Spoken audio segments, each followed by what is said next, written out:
حضرت عباس رضی اللہ تعالیٰ عنہ سے روایت ہے کہ آپ فرماتے ہیں حضرت سلمان علیہ السلام جب تخت پر بیٹھتے تو آپ علیہ السلام کے پاس والی کرسیوں پر انسان بیٹھتے اور ان کے پاس والی کرسیوں پر جنوں کے بادشاہ بیٹھتے تھے۔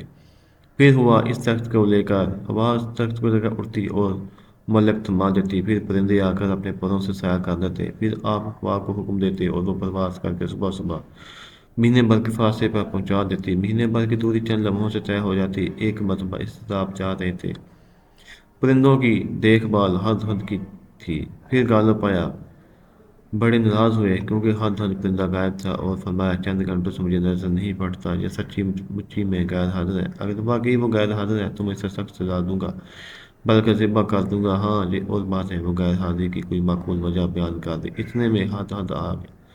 پرندوں نے کہا آج تیری خیر نہیں، بادشاہ سلامت تیری سزا طے کر چکے ہیں۔ جس نے کہا جب بتاؤ ان کے الفاظ کیا تھے، انہوں نے بیان کیا تو ہدہد خوش ہو کر کہنے لگا کہ پھر میں بچ جاؤں گا۔ چنانچہ ہدہد حضرت سلیمان علیہ السلام کے دربار میں پیش ہوا اور کہنے لگا، اے اللہ کے نبی، میں ایک ایسی خبر لے کر آیا ہوں جو آپ کے پاس بھی نہیں، معرف سے آ رہا ہوں اور پختہ یقین سے خبر لایا ہوں۔ اس کی بادشاہی ایک عورت کو میں نے کرتے ہوئے پایا، اس کے وزیر اور مشیر 312 شخص ہیں اور ان میں سے ہر شخص کے ماتحت 12,000 کی جمعیت ہے۔ اس کی زمین کا نام مدھو ہے، یہ صفا سے 3 میل کے فاصلے پر ہے۔ دنیاوی ہر قسم کی ضرورت اسے مہیا ہے۔ اس کا نہایت شاندار قسم کا تخت ہے جس پر وہ جلوہ گر ہوتی ہے۔ وہ تخت سونے سے تندہ ہوا ہے اور یہ 80 ہاتھ اونچا اور 80 ہاتھ چوڑا ہے اور 600 عورتیں ہر وقت اس کی خدمت میں قدم بستہ رہتی ہیں۔ اس کا دیوان خاص جس میں سخت پہرا ہے، بہت بڑا محل ہے، بلند و بالا و کشادہ، سب لوگ آفتاب پرست ہیں، خدا پرست کوئی نہیں۔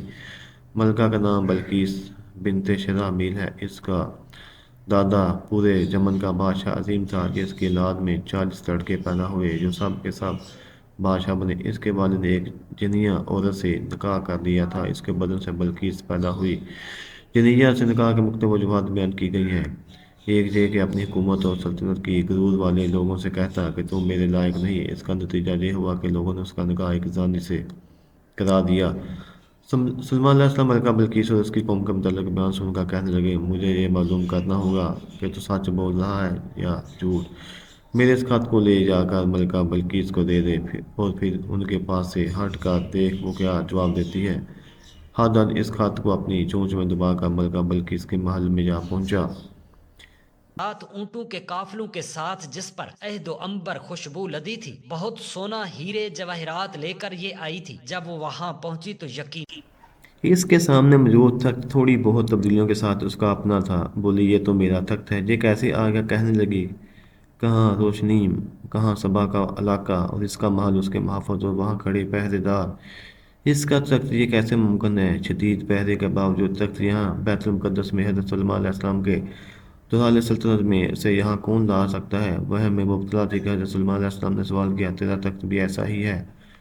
ملکہ بلقیس واضح جواب دینے کی قدرت نہ رکھتی تھی۔ مبہم انداز میں بولی، ہم تو اس کرامت سے پہلے یا کی نبوت کے قائل ہو چکے تھے۔ حضرت سلیمان علیہ السلام نے سوچا کہ نبوت کے معجزے تو وہ دیکھ چکی ہے، اب اسے ظاہری سلطنت اور جاہ و جلال بھی دکھایا جائے۔ ملکہ بلقیس صبا کی آمد کی خبر سن کر آپ جنوں کو ایک ایسے محل کی تعمیر کا حکم دے چکے تھے جو صرف اور صرف کانچ کا تھا اور اس کے نیچے پانی سے لبالب اور اس شیشے بہت ہی صاف شفاف تھی۔ آنے والا شیشے کا امتیاز نہیں کر سکتا بلکہ اسے ایسے ہی معلوم ہوتا کہ پانی ہی پانی ہے، حالانکہ اس کے اوپر شیشے کا فرش ہے۔ بادشاہ کا مذہب بام کا مذہب ہوتا ہے، اس لیے ملکہ بلقیس کی ایمان لانے کے ساتھ ہی اس کی پوری قوم بھی ایمان لے آئی۔ اللہ تعالیٰ سے دعا ہے کہ آپ کو یہ ویڈیو پسند نہیں ہے تو آپ اس ویڈیو کو اپنے دوستوں یاروں کے ساتھ شیئر لازمی کیجیے گا۔ آمین، جزاکم اللہ خیرا کثیرا۔